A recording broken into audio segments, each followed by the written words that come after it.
One, I just do like the alcohol prep of the skin. So it's just one of these ones here. And it's just, especially if you have moisturizer or if your skin's like a little bit like oily. If it's like clean and dry, out of the shower, dry, you don't need to, but it's just if it's oily if you have moisturizer on there. Then the next thing I do is I have Hyperfix under tape, and that's wrapped around through here, so I kind of measured it off. Then we put this first layer on. Now the foot's important that it's pulled back to 90 degrees, called plantar grade. So what I do is I peel the tape back and stick it like that, and that kind of keeps it out of the way, and I hold onto the sticky bit there. So it's from the outside towards the inside. So I just want to kind of keep the tape reasonably taut. I kind of push it down as we go, just to keep it from unraveling and getting a bit sticky. Okay, and then I just pull it over, and I have that reasonably taut. Keeping it taut also prevents wrinkles and stuff as well. They still get little wrinkles in there because it doesn't go around corners like the other tape, but it's quite nice just to do that. Then before we lay the other one, just double check the alignment, that's cool. And I kind of have like a bit of a basket weave type deal, so slight overlapping. This is the hypoallergenic under tape, which is just to look after your skin. So just if you're taping a bit, it just means that your skin is happier, doesn't get as much irritation. So put this underneath, and that's a couple of layers of the hypoallergenic under tape. Okay, then I'm going to make a stirrup, so I'm going to go around from the outside now. So again, I peel the tape back like that, and like that.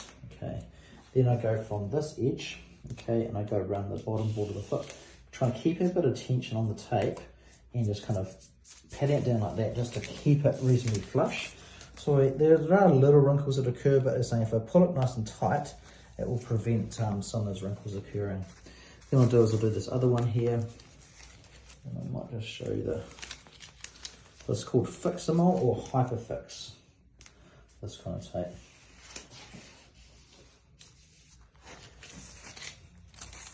So it's round like so, cool. And that's flush, that's the under tape done, look after your skin. Next step is I'll grab the zinc oxide tape.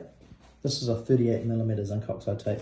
Now a little tip that I use is I can peel with my fingernail, so if I hold it taut, I can rip it like that.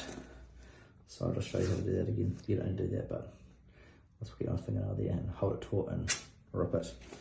Or you can cut it, but ripping is a little bit faster. Then I basically lay this over the top, and I still want to have a good coverage of that white tape on the skin, just to prevent any irritation of the skin. They're saying some people can do direct tape with the zinc oxide tape, but it's just a little bit nicer on your skin to have that under tape on first, particularly if you're taping quite a lot. And then we'll do this little crisscross layer. This is like an overlap. An overlap just gives it that stability. And come through here, line it up, hold it taut and rip. Okay, and I'm holding it taut as I lay it down, and I flatten it down to try and make it neat and tidy. Then I'll come around the side there now, so go one down the bottom there. So down the bottom there, laying that on. And again, I'm keeping that reasonably taut. I'm trying to keep the tape neat.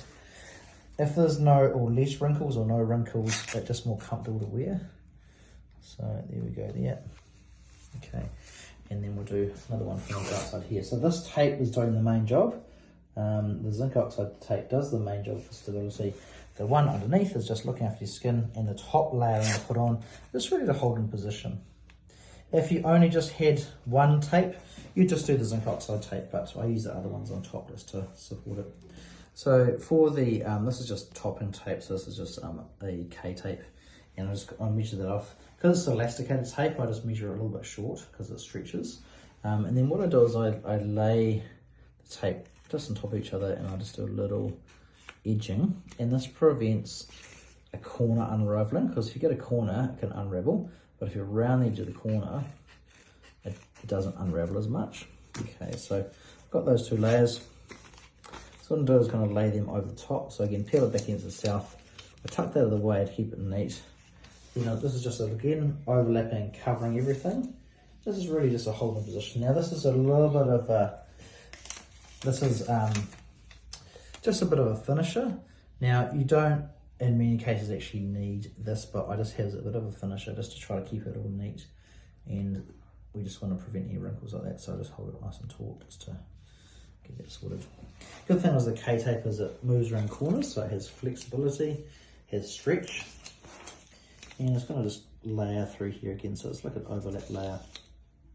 Give it a bit of tension. The first couple of centimetres are non-tensioned, then it's tensioned, and you can pull through here, and then we layer that back through here, and we kind of roll it on. You're covering that with a tape there. Then we'll do a top tape of this side. Top tape of the side. Again, same gig, just over the top. And again, it's really just to kind of doubly secure that tape. So you've got like a layer. So if this top layer peels off, you've still got the bottom layer there, but it kind of protects that bottom layer of tape. Again, some people, or most people probably don't do this, but we're just kind of doing this to make sure it's nice and secure. So we'll just do this little top layer there. Okay, and that's going to give that a stretch. So this is non-stretch there. I'll give it a bit of a stretch around. And cut right around the back. And then the last couple of centimetres are non-tension there, so that just lays it on. And I might just do like a little locking tape there and there as well, just to finish that off for you. Okay, so again, I round the edge of the tape off as we're doing this one here. Essentially, we're making a little bit of a soft boot with the tape, essentially. So we're going to wrap around there. So it just locks off those end bits, just keeps those end bits nice and neat, and it peels back and just locks back against itself to keep it nice and flush and neat. And then we'll do another circumferential at the top. Because you're wearing a boot and you're working, now we don't want any tension with a circumferential tape. So no tensioning, because we don't want to affect any circulation. So here we go, so now around the edge of the tape off. Okay, so we're going to peel that back in, and we're going to loop this around. This is called a K-tape remover, and it's looped back with no tension, so circulation's all good, just back against itself. And so we have a reasonable style taping, got locking strips top and bottom, and that will help support your ankle. Now as a test, we can just check to see if it goes in. You can see it's blocking the going in direction. So you can see that it's blocking early in the range, which means it's going to prevent you from going too far. And that's right.